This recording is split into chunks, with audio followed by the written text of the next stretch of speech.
আসসালামু আলাইকুম রহমতুল্লাহি ওয়া বারাকাতুহু। ঈদ মুবারক। ঈদের স্পেশাল রেসিপি নিয়ে আসলাম সেমাই দিয়ে পুডিং।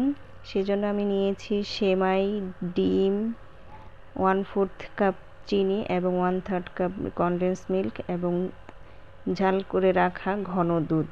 এটা আমি 1 কেজি দুধকে আধা কেজি করে ফেলেছি এবং দিয়ে দেব এখানে আছে ঘরে তৈরি ঘি এবং ঘিটা আমি দিয়ে দিলাম কড়াইতে। 1 চামচ ঘি ব্যবহার করেছি আমি। সেমাইটা আমি ভেজে নেব। 1 কাপ সেমাই দিয়ে দিলাম, আমি বনফুলের সেমাইটা ব্যবহার করেছি এবং একটুখানি ভেজে নেব। এদিকে আমি পুডিংয়ের জন্য রেডি করে নেই।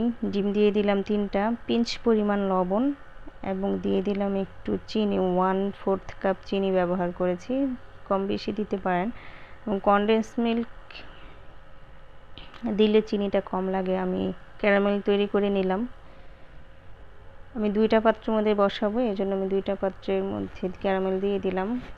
এদিক দিয়ে আমি ডিমের মধ্যে দিয়ে দিব এখন কনডেন্স মিল্ক।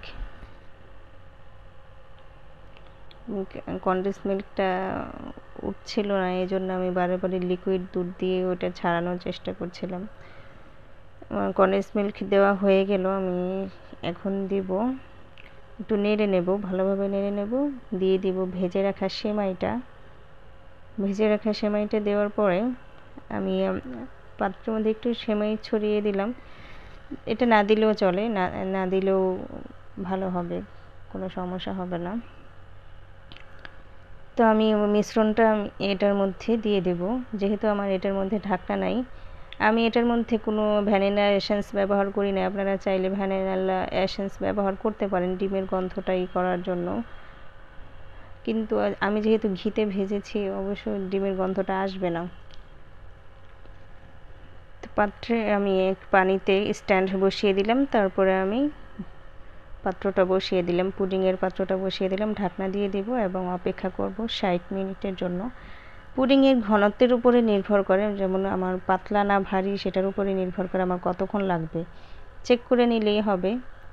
আমি এখন একটু চেক করে দেখব আমার পুডিংটা জমেছে কিনা এবং কোনো রকম কাঁচা ভাব নেই, আমার কাঠিটা ক্লিন আসছে এবং হয়ে গেছে আমার পুডিংটা। এখন আমি এটা নামিয়ে নেব। এটা নামিয়ে ঠান্ডা করে নেব। আমার পুডিং অলরেডি ঠান্ডা হয়ে গেছে। আমি সাইডটা একটু ছাড়িয়ে নিচ্ছি। সাইডটা ছাড়িয়ে নিলে ইজিলি ভাবে এটাও মোল্ড আউট করা যাবে।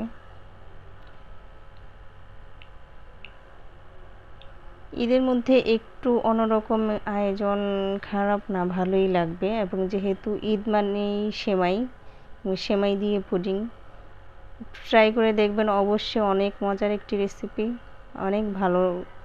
অনেকই ভালো লাগলো আমার এবং খেতেও খুব মজা। তৈরি হয়ে গেল আমার পুডিং সেমাই এবং দেখতে যেমন সুন্দর, খেতেও অনেক মজার ছিল। সবাইকে ঈদ মোবারক শেষ করলাম আমার আজকের রেসিপি। ভালো থাকবেন, অবশ্যই ট্রাই করবেন।